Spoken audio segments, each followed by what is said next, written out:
Welcome back to Montreal Connected. It's obvious to even the most casual sports fan that Montrealers are pretty crazy about their Canadiens. So there's no real debate as to who's the most popular team in the city, but who's number two? That's a little trickier, and I couldn't think of two more perfect people to have on the panel today to discuss this issue than the gentleman to my left from LNash.com, Arpin Basu. Welcome, thank you for joining us. Ali, my pleasure. And from the Montreal Gazette, Herb Zurkowski. Thanks, Ali. You almost need no introduction, Herb. I agree. So let's keep it clean today, but let's get right into it. Who is the second most popular sports team in Montreal? Well, I have to say right now it's the Alouettes. I mean, I think that they have more of a history here and they've had more success here, but it's tenuous. I mean, I think that with the Alouettes, well, obviously they've gotten off to a bad start this season, but they have a long history of repeated success in the regular season at least. But I think if they slip in terms of their record, then the Impact are right there ready to pounce. So if I were the Alouettes, I'd be a little concerned.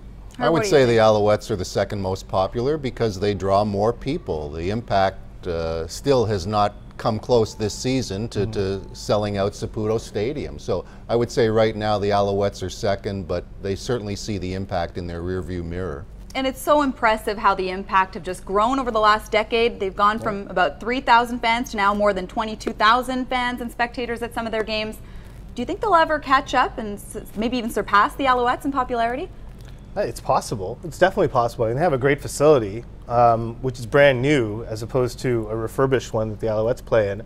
The Alouettes have the advantage of the nice location. You have the beautiful view of downtown. It's a wonderful event to go to. It's wonderful to go to an Impact game as well, but I think that it's definitely possible just because of also the popularity of soccer and the popularity of football are the two sports that kids play the most in Quebec. They're the two most popular games. So I mean, I think it's going to be a real kind of dogfight between the two over the next few years, and it's going to be really based on success. And with the success the Impact are having this season, who knows how it's going to spill over into next year. You know, the one way I would answer that is you can actually get to Saputo Stadium. It's absolutely impossible to get to Molson Stadium. And I think there are more kids playing soccer now than football. So I do really see the Impact on the rise, and I think the Alouettes, once Anthony Calvillo retires, they're going to have some long seasons. Yeah. That was exactly where my mind was going next. I'm wondering, a lot of the success that they've seen has been with Anthony Calvillo at the helm.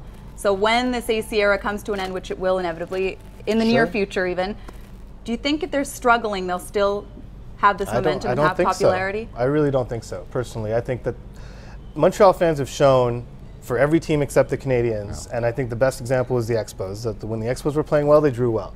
And when their team was gutted for salary or fire sales or what have you, people stopped coming. And I think Anthony Calvillo has been the face of that franchise for so long, I don't know how the public would react. Now, how do you explain the fact that even when the Canadiens are not playing well, that they draw well? Because it's a different discussion. It's the Canadiens, it's part of the fabric of the city, it's handed down generation to generation. I think a love of the Alouettes is more recent, even though they have a long history in this city, and the love of the Impact is obviously a lot more recent.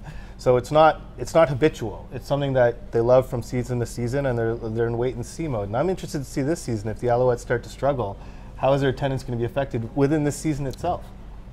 Now, baseball fans at home are probably screaming at their TV screens saying, what about the Expos? So I got to ask you, Arpin, if the 2004 Montreal Expos were here, where would they rank in this list?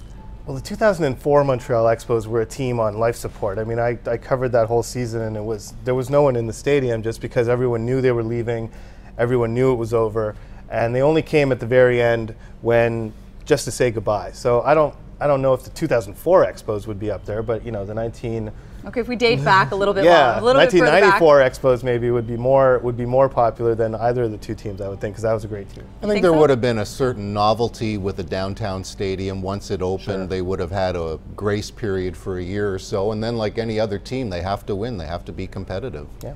Great. Thank you both so much for joining us, Herb and Arpin. We'll see you again next week at the Plateau Lounge right here at the W Hotel.